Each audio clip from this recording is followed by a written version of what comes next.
জাহানারার কথা হয়েছে তামিম ইকবালের সাথে ফিরতে চান আরো একবার জাতীয় দলের খেলাতে। লিটনের ইনজুরি প্রশ্নে কোথাও ছিল না কোনো ভুল, তবু কেন টাইগার ক্যাপ্টেন গুনছেন মাসুল?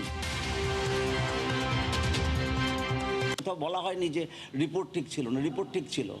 রিপোর্টে বলা হয়েছিল যে তার এখানের মধ্যে যে গ্রেড 1 ইনজুরি আছে। ক্রিকেটে বিপ্লব ঘটানো কোকোর নাম মিরপুরের কোথাও নেই, হচ্ছে এবারে জয়েন্ট ভেঞ্চার, আলো আসবেই।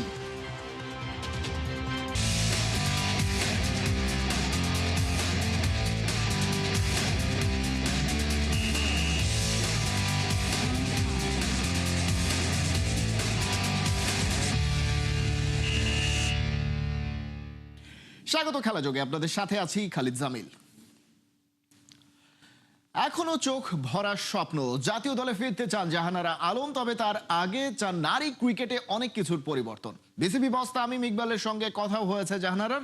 সিডনিতে খেলছেন, আবার নিউ সাউথ ওয়েলসে ক্রিকেট সেন্ট্রালে কোচিংও করাচ্ছেন। অস্ট্রেলিয়ার সিডনিতে জাহানারা আলমের সঙ্গে আড্ডা দিয়েছেন নাহিয়া মিন জসিম। কাজল টানা চোখ আর মিষ্টি হাসি,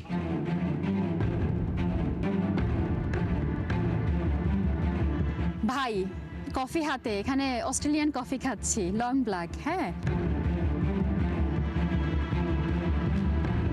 মঞ্জু শাস্তি পেয়েছে, আমি তাকে ভাই বলতে আমার কষ্ট হয়।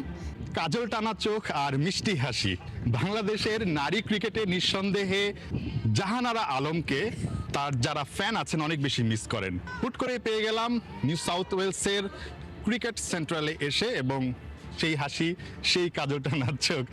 জাহানারা আলম, কেমন লাগছে আমাদের দেখে এবং আপনার সঙ্গে যখন কথা বলছি? আলহামদুলিল্লাহ, ভালো তো খুবই লাগছে। নিজের দেশের মানুষ, তারপরে পরিবারের মানুষ মনে করি আমি আপনাদেরকে। আপনারা স্পোর্টস জার্নালিজমে আছেন, আমরা একই পরিবার, একে অপরের সব পরিপূরক বলতে পারেন। So it's really great time and day for me honestly, but yeah, I'm totally fine alhamdulillah। এখন আমি এখানে ক্রিকেট খেলছি সিডনি ক্রিকেট ক্লাবের হয়ে। এর পাশাপাশি সিডনি ক্রিকেট ক্লাব আমাকে সুযোগ করে দিয়েছে, ওরাই আসলে আমাকে হেল্প করেছে। ক্রিকেট নিউ সাউথ ওয়েলসে ক্যাজুয়াল কোচিং কোঅর্ডিনেটর প্রোগ্রামের সঙ্গে আমি আছি অ্যাজ এ কোচ। 9 থেকে আন্ডার 16, 17, 18 পর্যন্ত এলিট লেভেলও সামটাইমস আমি কোচিং করাই 1-to-1। মোটামুটি বলতে পারেন আমি আমার টাইম ওয়েল স্পেন্ড করছি এখানে এবং একটা হেলদি লাইফ লিড করছি। জাহানারা, দেশে ফেরা নিয়ে, আবার জাতীয় দলে খেলা নিয়ে স্বপ্নটা কি এখনো দেখেন? আসলে কি দেখেন, বা আসলে কি পসিবল মনে করেন এখনো আপনি? অবশ্যই দেখি, পসিবল কিনা আমি জানি না। দেখেন, আমি ভাগ্য বিশ্বাস করি, আর আমার লাইফে এত কিছু হয়ে গিয়েছে, এত কিছু এক্সপিরিয়েন্স করেছি আমি, যে আমি ভাগ্যকে আরো বেশি বিশ্বাস করা শুরু করেছি।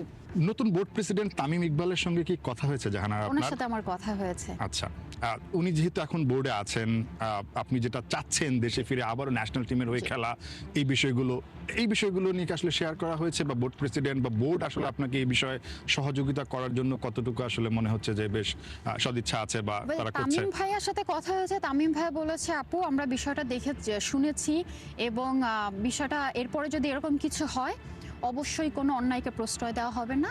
এবং যেহেতু এটা ওমেন্স উইং এর একটা আমাদের চেয়ারম্যান আছে, তো উনি আসলে কোনো ডিপার্টমেন্টে আসলে হস্তক্ষেপ করতে চান না, যার যার ডিপার্টমেন্ট স্বাধীনভাবে চলতে দিতে চান। সো এটা এখন রফিকুল বাবু স্যারের হাতে। ওনার সাথে আমার কথা হয়েছে, উনি আমার ইচ্ছা জানতে চেয়েছেন যে তোমার ইচ্ছা কি, তোমার প্ল্যান কি, তুমি খেলতে আসতে চাও কিনা।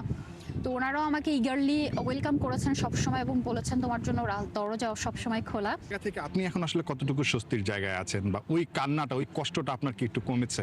ইউ ওন্ট বিলিভ, আমি এখানে মেন্টাল থেরাপি নিয়েছি মেন্টাল হেলথ রিকভারির জন্য, এবং তারা আমাকে ডিক্লেয়ার করেছে যে আমি পিটিএসডিতে খুব খারাপভাবে আক্রান্ত, পোস্ট ট্রমাটিক স্ট্রেস ডিসঅর্ডার। আমি একটু খুশি হয়েছিলাম কারণ মঞ্জু শাস্তি পেয়েছে, আমি তাকে ভাই বলতে আমার কষ্ট হয়। ভাই কফি হাতে, এখানে অস্ট্রেলিয়ান কফি খাচ্ছি, লং ব্ল্যাক। হ্যাঁ, ভালো আছি, সুস্থ আছি, ক্রিকেট খেলছি, আল্লাহ অনেক ভালো রেখেছে। এখানে আমি অবশ্যই খেলতে যেতে চাই। ক্রিকেটার জাহানারা কিন্তু অবশ্যই দেখতে চায়। সবচেয়ে আগে যেটা দরকার জাহানারা সেটা হচ্ছে মেন্টাল পিস এবং Stability. যেটা আমরা চাই যে দেশে ফিরুন আপনি দ্রুততম সময়, এবং যেটা আপনিও চাচ্ছেন ন্যাশনাল টিমের জার্সি, লাল সবুজ জার্সি সেটা পরা, সেই স্বপ্নটা সবাই দেখছেন। আর যারা স্বপ্ন আপনাকে নিয়ে দেখছেন তারাও দেখতে থাকুক, কারো না কারো তো স্বপ্ন আসলে সত্যি হবে। দর্শক, অস্ট্রেলিয়া এসে জাহানারা আলমের সঙ্গে যেই আড্ডাটা দিচ্ছিলাম দুর্দান্ত, আর একটু বড় করতে পারলে ভালো হতো, বাট আপাতত করা যাচ্ছে না। নিশ্চয়ই পরবর্তীতে আবার আড্ডা দেওয়া যাবে। Nahiyan Bin Jasim, 71, Sydney, Australia. Injury recover করে খেলতে নামার মতো যথেষ্ট সময় পাননি লিটন কুমার দাস, তাই তো তাকে ভুগতে হয়েছে বেশি। বিসিবি মেডিকেল ডিপার্টমেন্টের ভুল কিংবা হাসপাতালের স্ক্যানে ভুল রিপোর্ট, এসব নিয়ে এতদিন আলোচনা থাকলেও সেসব পরিষ্কার অস্বীকার করলেন বোর্ডের মেডিকেল ডিপার্টমেন্টের চেয়ারম্যান সরকার মাহবুব শামীম। তাহলে এখন প্রশ্ন উঠছে, ইনজুরি নিয়ে টাইগার কাপ্তান যে লম্বা সময় ধরে ভুগলেন তার দায়টা কে নেবে? রিপোর্টে বিস্তারিত। সাদা বলে বাংলাদেশ দলের ক্যাপ্টেনের চোখ কান ভীষণ রকম খোলা। ব্যাটার হিসেবে 2016 থেকে এ পর্যন্ত তার নেয়া 16টি রিভিউর মধ্যে 11টি ছিল সফল, অর্থাৎ ফিল্ড আম্পায়ারের সিদ্ধান্ত পাল্টাতে হয়েছে। এই টাইম স্প্যানে লিটনের সাফল্যের হারই সর্বোচ্চ 68.8%। আউট হয়েছেন কি হননি সেই প্রশ্নে টাইগার ব্যাটার যে মুনশিয়ানা দেখিয়েছেন সেটা কি নিজের ইনজুরির ক্ষেত্রে দেখাতে পারেননি? বুঝতে পারেননি ইনজুরি কতটা গুরুতর, নাকি তার রিকভারি প্রসেসে ছিল গলদ? এ নিয়ে এতদিন আলোচনা কম হয়নি, তবে মেডিকেল টিম আর এর দায় নিতে নারাজ। আমরা প্রোটোকল ব্রেক করেছি আগে, আমরা হয়তোবা কেউ একজন রিকোয়েস্ট করেছে আমাদেরকে যে এই প্লেয়ারকে একটু আগেই রিহ্যাবিলিটেট করা যায় কিনা। আমরা এই সমস্ত জিনিসে কম্প্রোমাইজ করেছি, আর কম্প্রোমাইজ করবো না। আমরা একদম পিওর মেডিকেল প্রোটোকল অনুযায়ী চলবে এবং আমাদের কথা ছাড়া কেউ কিছু করতে পারবে না। ঘরের মাঠে অস্ট্রেলিয়া সিরিজে প্রথম কাফ মাসলে ইনজুরি ধরা পড়ে, তারপর জিম্বাবুয়েতে টেস্ট সিরিজ থেকে ছিটকে যাওয়া, কিন্তু ওয়ানডে দলে ড্রামাটিক ইনক্লুশন। তবে সেই ওয়ানডে ম্যাচ খেলতে পারেননি, ফিটনেস টেস্টে পাস মার্ক তুলতে পারেননি বলে পরে টি20 থেকেও যেতে হয় ছিটকে, কারণ ওয়ানডে সিরিজের সময়ই যথেষ্ট অস্বস্তি ছিল।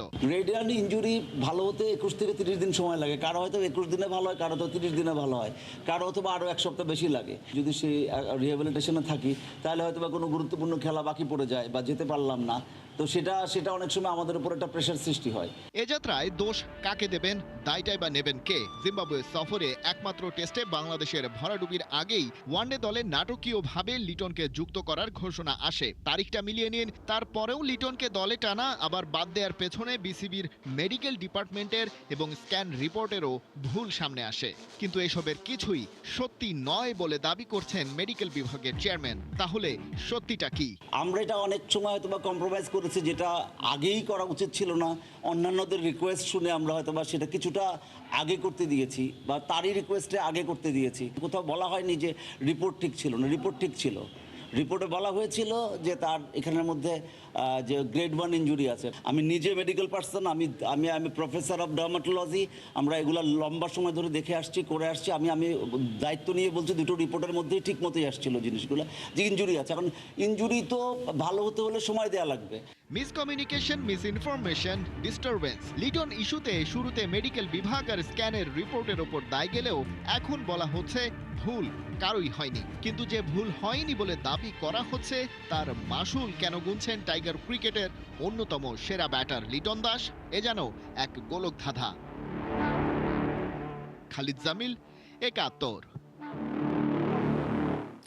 শহীদ আবু সাইদের নামেই আছে মিরপুর স্টেডিয়ামের একটি স্ট্যান্ড। যদিও ক্রিকেটে বিরাট অবদান রাখা মরহুম আরাফাত রহমান কোকোর নাম কোথাও নাই। বৃহস্পতিবার মিরপুর স্টেডিয়াম পরিদর্শন করে আরাফাত রহমান মেমোরিয়াল ট্রাস্টের সদস্যরা সামনেই কোকোর নামে হবে ক্রিকেট টুর্নামেন্ট। বিসিবি চায় সবাই জানুক তার অবদানগুলো। সাইফুল রূপকের রিপোর্ট। শহীদ আবু সাইদের নামে স্ট্যান্ড আছে মিরপুরে। যদিও বুধবার রাতে সাবেক ক্রীড়া উপদেষ্টার স্ট্যাটাসকে কেন্দ্র করে বৃহস্পতিবার দিনভর সোশ্যাল প্ল্যাটফর্মে হরেক রকম আলোচনাই হয়েছে।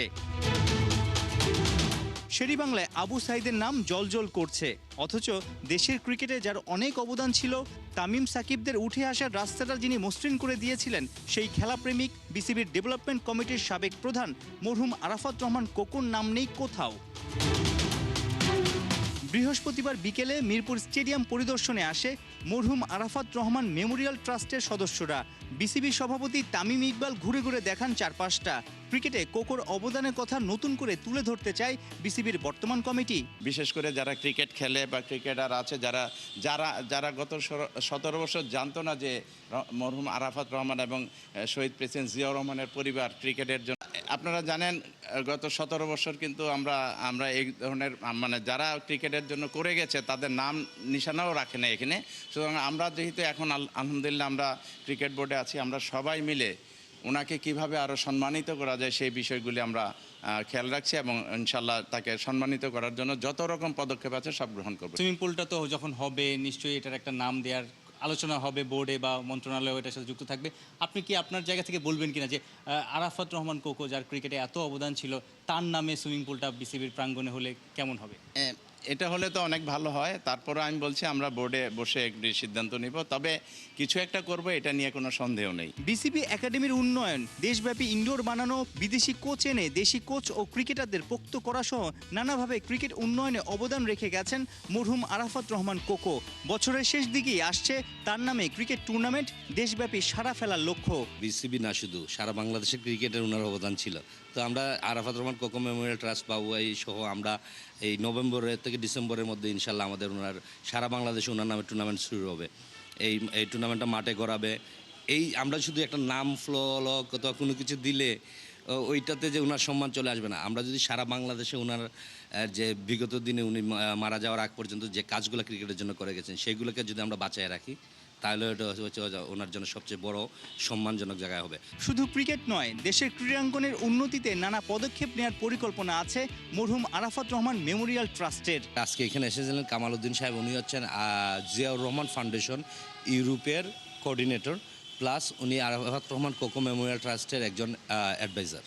তো আর আপনারা জানেন আরাফাত রহমান কোকো মেমোরিয়াল ট্রাস্টের মেইন চিফ অ্যাডভাইজার হচ্ছেন আমাদের মাননীয় প্রধানমন্ত্রী জনাব তারেক রহমান সাহেব। সাইফুল রূপক, ৭১। হামজা শমীদদের ছাড়াই শুরু হলো আসিয়ান কাপের ক্যাম্প।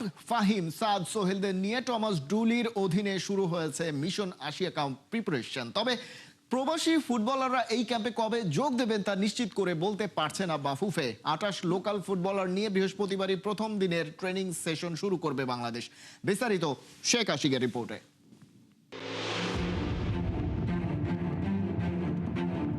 প্রবাসী ফুটবলার ছাড়াই জাতীয় দলের ক্যাম্প। জামাল, মোরসালিন, তপু বর্মনদের মতো তারকারা চলে এসেছেন আগে ভাগেই। দেশের ক্লাবগুলো এখনো শুরু করতে পারেনি প্রি-সিজন টুর্নামেন্ট, তাই বাধ্য হয়ে একটু দ্রুতই টমাস ডুলি শিষ্যদের নিয়ে শুরু করে দিয়েছেন ক্যাম্প। বাইরের দেশের লিগের ফুটবলাররা যেহেতু খেলার মধ্যেই আছে, তাই তাদেরকে ডাকা হয়নি আগে ভাগে। লোকাল ২৮ ফুটবলারকে জুলি ভালো করে বাজিয়ে দেখবেন। যাদেরকে মনে হবে আসিয়ান কাপের ক্যাম্পে রাখা উচিত তাদেরকে রেখে বাকিদের বিদায় করে দেয়া হবে ক্যাম্প থেকে। দল বদলের যে জিনিসটা চলছে সেটা এখনো চলমান আছে। ৩ তারিখ পর্যন্ত আমাদের দল বদল ডেট আছে। তো সেই অনুযায়ী প্লেয়াররা কিন্তু তাদের প্রতিটা ক্লাবের প্রি সিজন শুরু করার জন্য প্রতিটা ক্লাবে প্রতিটা প্লেয়ারকে কল করেছিল। তো আমরা যেহেতু ক্লাবগুলো এখনও শুরু করতে পারেনি দেখে বিদায় ন্যাশনাল টিম ম্যানেজমেন্ট কমিটি আমরা একটা সিদ্ধান্ত নিয়েছিলাম কোচের সাথে বলে আমরা আগে থেকে শুরু করার চেষ্টা করি। তো সেই পরিপ্রেক্ষিতে প্লেয়ারদেরকে কল করা হয়েছে এবং সেই অনুযায়ী আজকে সব প্লেয়াররা চলে আসবে। দেন আগামীকালকে থেকেই যতটুকু হয়েছে যে সম্পূর্ণভাবে অনুশীলনটা হবে। আসিয়ান কাপ নিয়ে বড় প্ল্যান আছে জুলির, আছে বেশ কিছু চাহিদাও। সব মিলে বাফুফের সভাপতি সহ ন্যাশনাল টিম ম্যানেজমেন্ট কমিটির সাথে হবে বৈঠক। জুলি যেভাবে চায় সবকিছু সেভাবেই হবে। এবারের দলটা নিয়ে যেহেতু সবার স্বপ্ন অনেক বেশি, তাই আগেভাগে প্ল্যান করে সবাই নামছে মাঠে। কোচের পরিকল্পনার সাথে আমরা সবাই থাকবো। আমরা আমাদের যারা ন্যাশনাল টিম ম্যানেজমেন্ট কমিটিতে আছি, আমাদের প্রেসিডেন্ট আছে এবং আমাদের কমিটির সবাই বসে কোচের চাহিদাটা কি, কোচের চাহিদা অনুযায়ী আমরা চেষ্টা করব কোচ কি খেলতে চায় না কি চায়, কোচ যেটা চাবে ওটাকে আমরা করার জন্য চেষ্টা করব। সবাই ক্যাম্পের জন্য প্লেয়ার ছাড়লেও সংশয় ছিল মোহামেডান নিয়ে। তবে সময় মতো নিজেদের প্লেয়ার ক্যাম্পে পাঠিয়েছে মোহামেডান স্পোর্টিং ক্লাব। তাই লোকাল ফুটবলারদের মধ্যে যাদের রাখা হয়েছিল ক্যাম্পে প্রথম দিনেই পাওয়া গেছে সবাইকে। শেখ আশিক, ৭১, ঢাকা। উজবেকিস্তান যাচ্ছে বাংলাদেশ অনূর্ধ্ব-20 জাতীয় ফুটবল দল। এএফসি এশিয়ান কাপ বাছাই পর্বে নিজেদেরকে কোয়ালিফাই করতে চায় অ্যাডাম আব্বাসরা, কিন্তু যাওয়ার আগে ভালো স্মৃতি রেখে যেতে পারছে না। একদিকে কোচ নিয়ে জল ঘোলা হয়েছে নানাভাবে, অন্যদিকে দেশ ছাড়ার আগে প্রেস কনফারেন্সে আসেননি কোচ প্লেয়ার কেউই, আর সেটা নিয়েই সাংবাদিকদের সাথে হয়েছে কড়া আলাপ। বিস্তারিত আবু নাইমের রিপোর্টে। This is not about that.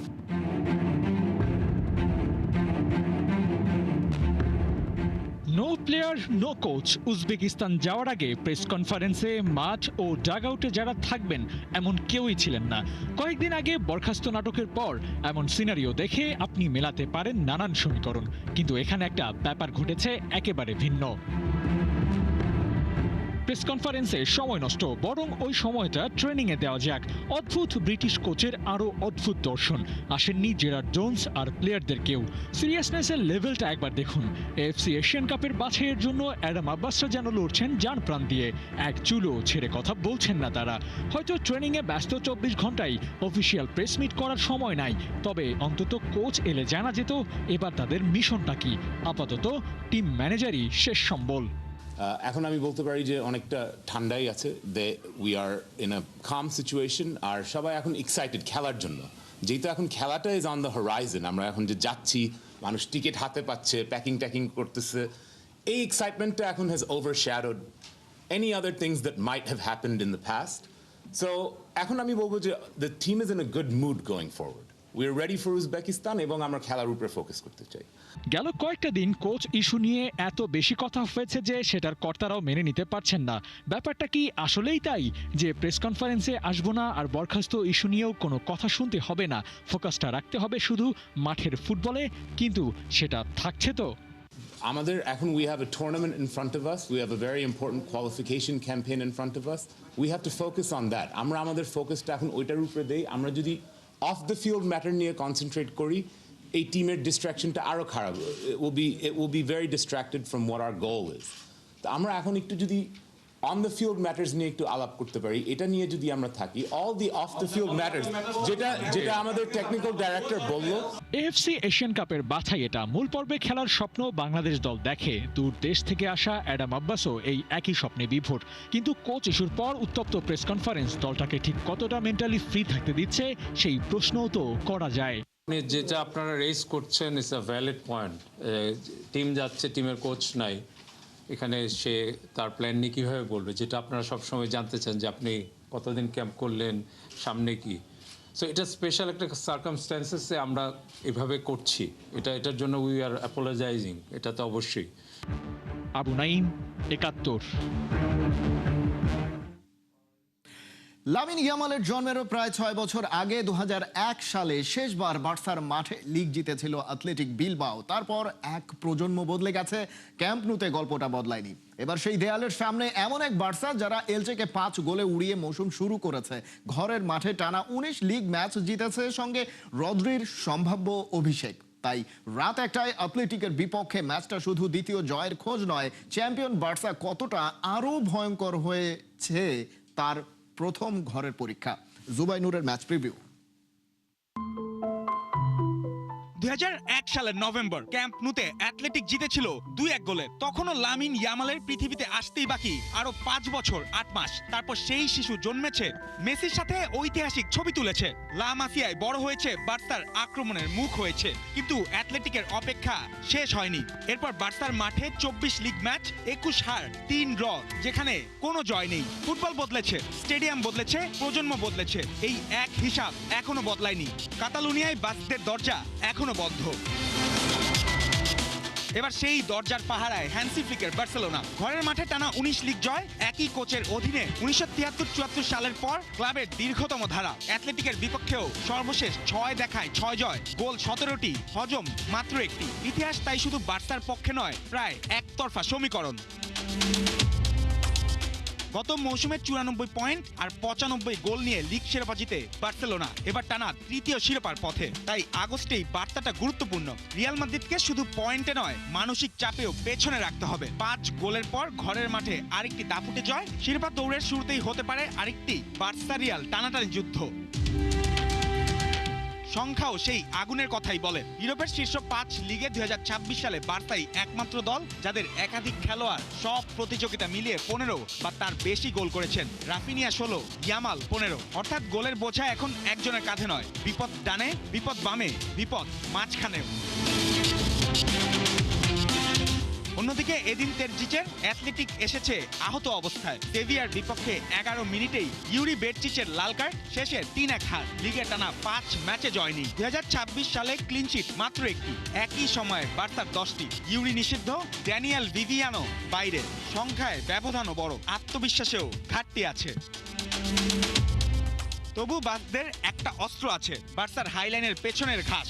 Nicco উইলিয়ামসের গতি সেখানে সবচেয়ে বড় হুমকি। অথচ লা লিগায় বার্সার বিপক্ষে 8 ম্যাচ খেলেও নিকোর গোল বা অ্যাসিস্ট কোনোটিই নেই, জয়ও নেই। তাই তার জন্য এটি পুরনো শূন্যতা ভাঙার রাত। বার্সা যদি এলচের মতো সহজে বল হারায়, তেরজিচ নিশ্চয়ই প্রথম পাঁচটাই নিকোর দিকে চাইবেন। প্রথম ম্যাচের 5 গোল ছিল ঘোষণা, দ্বিতীয় ম্যাচে চাই প্রমাণ। আর অ্যাথলেটিকের জন্য ইয়ামালের জন্মানোর আগেই সেই 2001 সাল থেকে যে ঘড়িটা চলছে সেটাকে থামানোর আরেকটা সুযোগ। ক্যাম্প নুতে তাই রাতটা শুধু 3 পয়েন্টের নয়, একদিকে নতুন বার্সার গতি, অন্যদিকে প্রায় 25 বছরের অপেক্ষা। জুবাইর নূর, 71। এই ছিল এখনকার খেলা যোগে। সরাসরি সংবাদ আর অনুষ্ঠান দেখতে চোখ রাখুন 71-এর ফেসবুক পেজে এবং সাবস্ক্রাইব করুন 71-এর ইউটিউব চ্যানেল। 71-এর সাথেই থাকুন।